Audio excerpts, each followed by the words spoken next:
I think that as the year goes on, my thesis about the year of pathetic men will continue to be borne out. In this video, I'm talking about Half His Age by Jennette McCurdy and The Disappear. For Half His Age, I will go through this quickly. I read the entire book in one day because I needed to see where it was going to go. I think that there were really interesting nuggets here. I think that there are a lot of really interesting elements here. In every interview, Jennette McCurdy is right now saying that this is a story about female rage, right? She's saying that her protagonist, Waldo, who is endlessly wanting, which I loved that expression, is very sort of voracious. She has this very deep hole within her, and she's trying to fill it with stuff, right? She's constantly on Shein. She's constantly just buying stuff, buying stuff, buying stuff. She works at Victoria's Secret and is constantly just spending all her money on these like online shopping hauls. She eats TV dinners and chips and candy and cookies and soda. And of course, the entire novel is about this obsession that she has with her English teacher. I don't really want to spoil it, but I think that the focus should have been more on Waldo's sort of lack of interiority and like the fact that she felt like shit about herself, right? She felt worthless. She felt like because her mom was a sex and love addict, because her mom was constantly throwing her over for men, because the lessons that she was learning from society were that because she was poor, she was nothing, because she was a girl, she was nothing. She was furious with that, and instead she like externalized it into this obsession with her English teacher. Year of Pathetic Men kicks in because the English teacher's a fucking loser, right?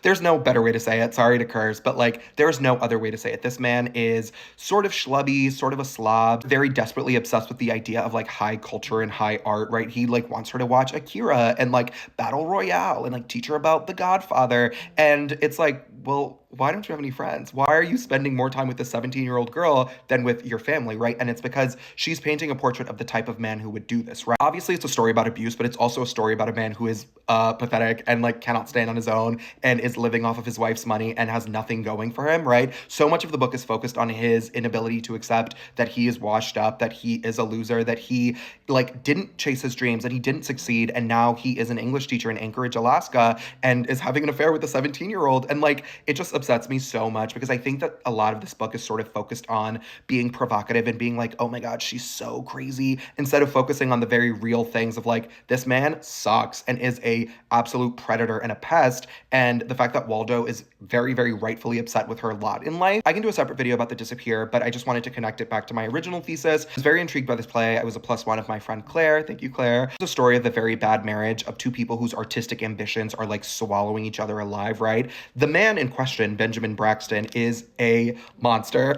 Hamish Linklater portrays him very, very excellently because he is so slimy and just like a keening ball of need, right? He needs to be constantly pat on the head. He needs to be loved. He needs to be adored. His entire thesis in life is like, love me, pay attention to me, pay attention to me. His wife is a novelist who makes all of the money in the house and is very, very successful, but she still takes care of the kid and cooks and cleans and does his laundry. And when they fight, she says, I am the only reason that you are alive. You would not know how to feed yourself if it wasn't for me. And he's like, who cares? This man is a man who has like staked his entire life on the altar of being a great man, capital G, capital M, and is like very obsessed with this idea of himself as auteur. He believes that he deserves everything in life because he is very talented. And unfortunately, that's not the way life works. I thought it was really interesting how they specifically were like, this guy sucks. And they didn't necessarily beat us over the head with it, but like so much of the story was threaded and predicated on the fact that like, this is a story about a bad man, and a man who, interestingly, like